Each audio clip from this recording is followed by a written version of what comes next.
All right, guys, this is my 2021 Durango RT, and I decided to do some wheels and tires on it, and that's what this video is going to be about. With a 22 by 10.5 with a 40mm offset, 305 40 R22s, and with the factory trim, it looks really good from the side, okay? But when you hit it head on, it's got a fair amount of tire bulge. Right there kind of shows the story. Right there. Not feeling that at all. If you go with a 295, have a little bit of tire stretch, that's going to fix 95% of your problems, and you won't get that bulge look. Now the rim, you can see right there, I would say it's tucked. I think a 295 would be your ticket if you don't want to do any body work or any trim. Now I went with the 305 because I rolled the dice. And why did I roll the dice? Let me show you.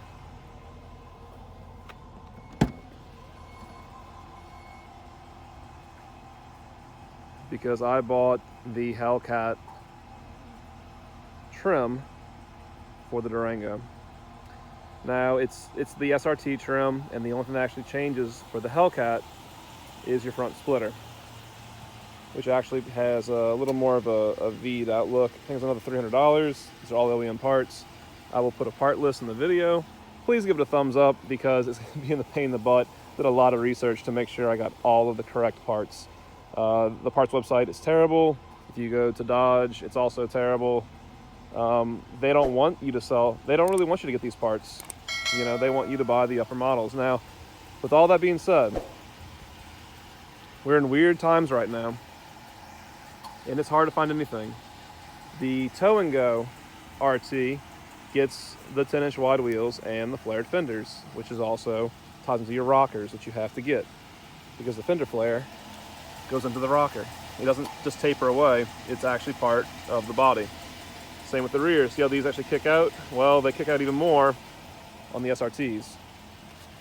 If you get the Tow and Go, you get all that. You can throw these wheels and tires on the Tow and Go, be done, get Brembo brakes. It's totally worth the money.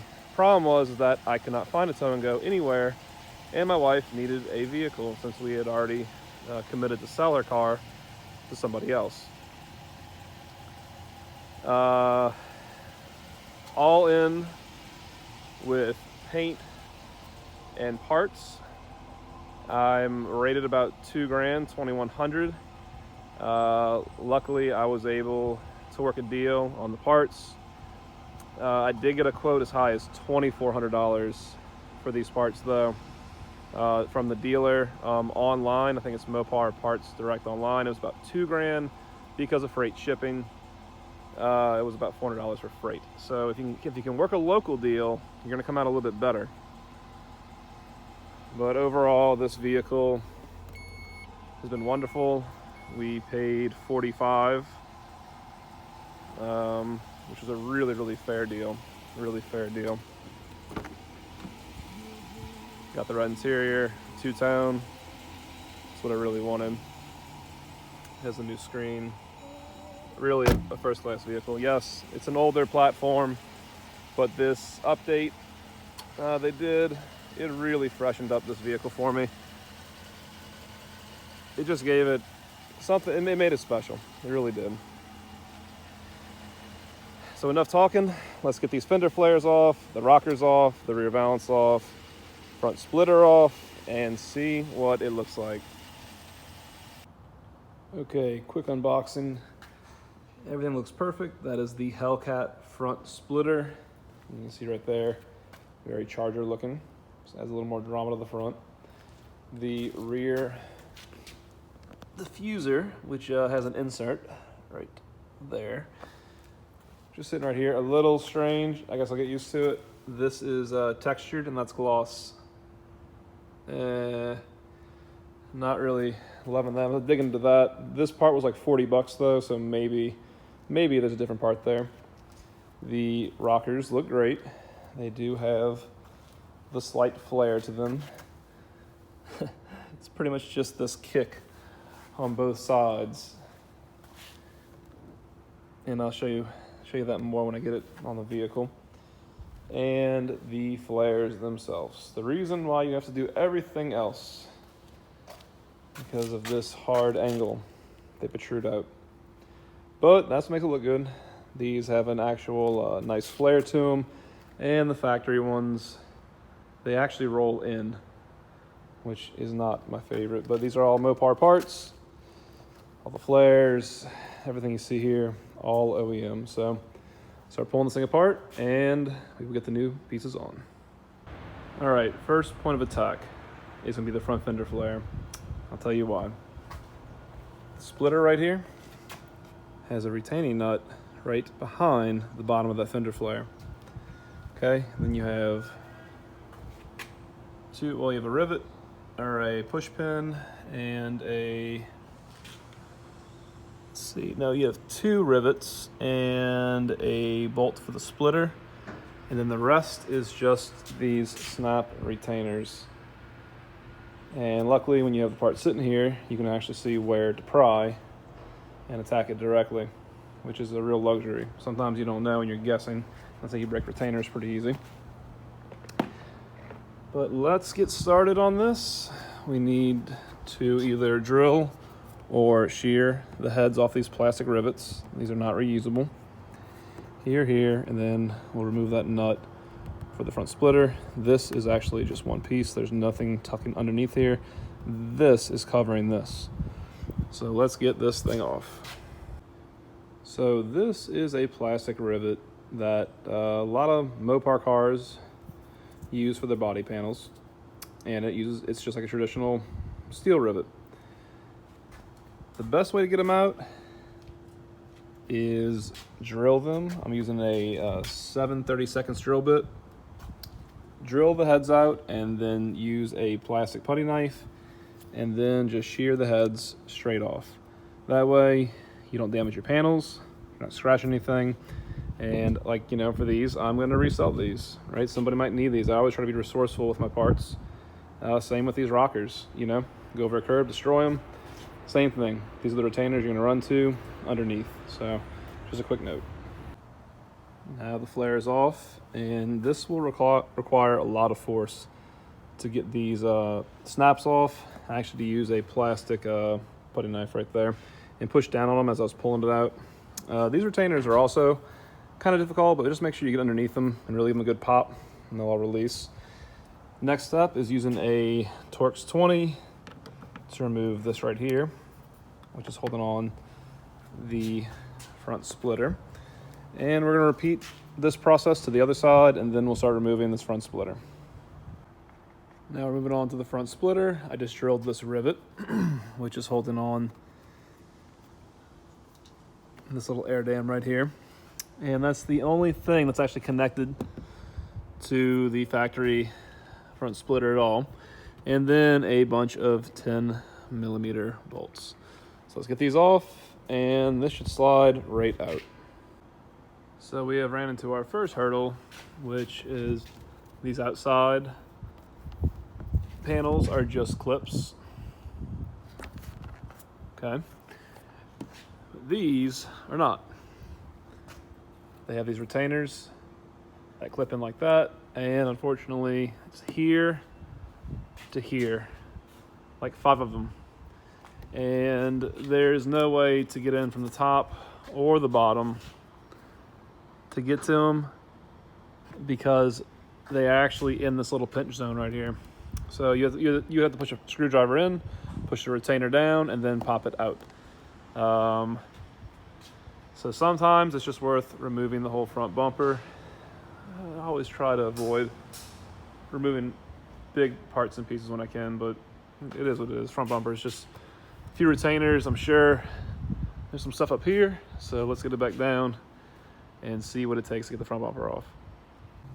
Quick correction, these push pins are actually the backing to this 90. When this is out, it just folds over. There's a 10mm bolt right here that comes out, and then this is just a snap fit.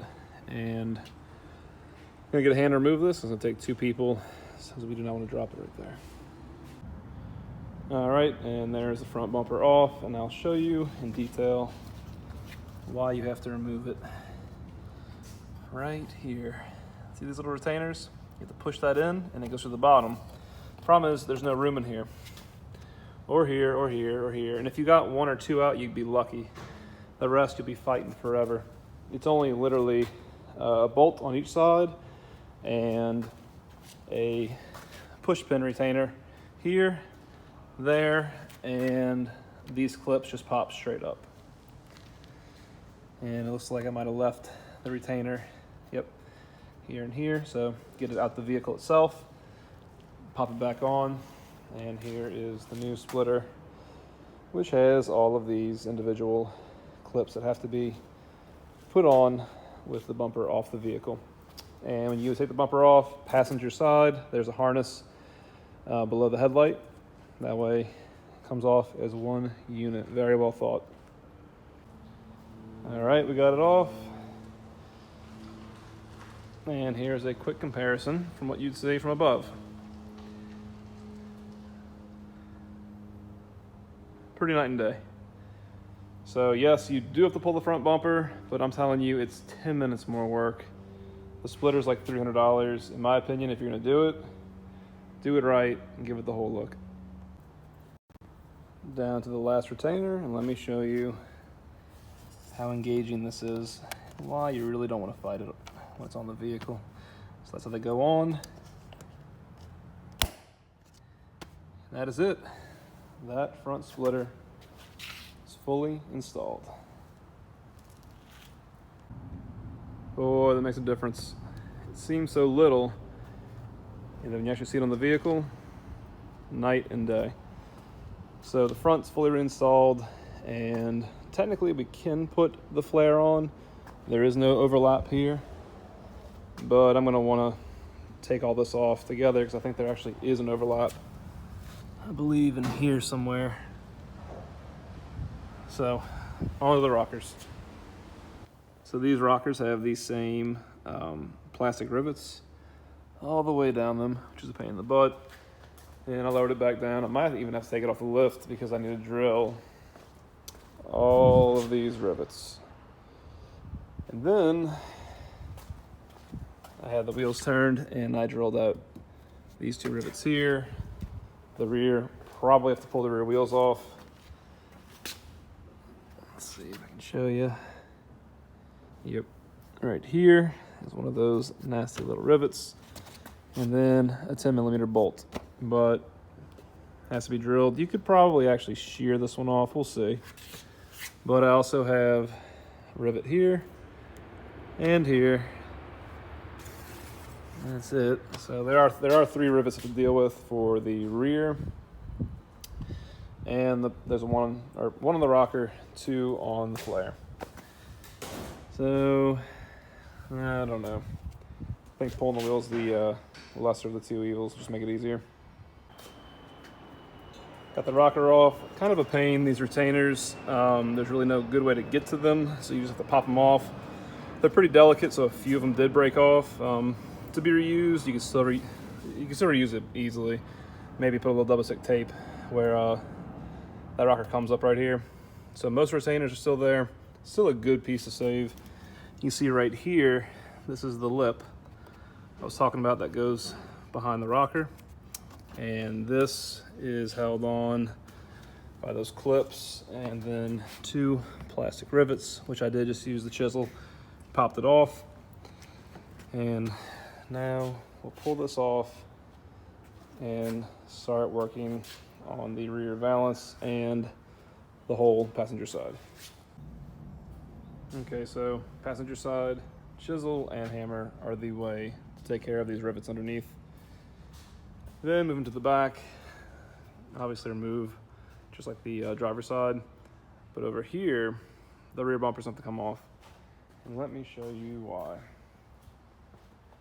It has the same retainers just like the front splitter did. Here, and you can't get to them. And maybe you could, but you're gonna waste more time trying to fight it than just remove the whole bumper. So as of now, we had one, I think 7mm right here, a 10 here, and I think we had an 8 down here. There's also a torque set right here. and we're gonna remove that. I'm not sure what it's to yet. And we'll pop the hatch and see what retainers we have up top. So now both rockers are off. All the Fender Flares are off. Now I am going ahead and put my 10mm bolts in the front, and that way we can call the front finished. And we're gonna start laying on our front Fender Flares, both of our rockers. We'll leave the rears off for now, even though there is no overlap here, which means I can put my rears on and this would be no issue. I just want to see how everything comes apart. And actually, wait, take that back. This has to come off, so definitely leave the rears off. We'll get this off, get it put together over here on the cardboard box, and then start reinstalling the back half of the vehicle. Just continuing on, tearing this thing apart. But it looks worse than what it is. It's actually really easy. That was a Torx head here and here. And then your 10mm is here and here. Besides that, it all just snaps on down the side, that side as well. Pull it off, and don't forget to disconnect your harness. And that's for your backup sensors. Then we'll bring it over here with all the pieces. You snap this into this, and it's the same retainers. These little devils. And we gotta take this heat shield off on both sides so we can get to the retainers behind it. So now we have the new lower valance completely put on, and I figured out what's wrong with that cover. That's actually the painted version for the RT. That's the factory one. You can see it's gloss because it's meant to be scuffed and painted. So we'll have to order that. Besides that, this was a direct bolt on. I did have to add two plastic retainers, which are just your real standard generic snap rivet. And then the heat shield bolted right on. Very straightforward. And note, they said the RTs came with the wiring to plug and play for a hitch. It does not. So maybe in 2021 they changed it, but there is no plug and play harness. So let's get this bumper on, and we are almost finished. So you can see right here, this rear fender flare has a tab. When you put it on, you need to tuck it in here first, and then line up all your holes. All right, guys, well, there you have it. A full Hellcat SRT trim conversion. You tell me, this is the first of my eyes. I hunted for this to see if it could be done, and I couldn't find it. I'm not sure if anyone's even done the SRT Flares. There was a few guys in the forums, but I couldn't find any videos. But boy, does it look good. If you have an SRT, adding the Hellcat front splitter, maybe an hour of work. Really, really easy. The flares with these wheels, oh God, they didn't need it. Now they're tucked. In the rear, same. Really, really happy how they fit now. This, to me, these wheels look like putting maybe like a set of M wheels on an X5 M. It's like if you put them on a base X5, that you have to have the flares. They didn't work without it. Now I put the factory piece back on for now. I'm gonna return the smooth one that I got to get the correct textured black one. So that is the wrong part number. I will get that corrected. But yep, really, really happy with this fitment now.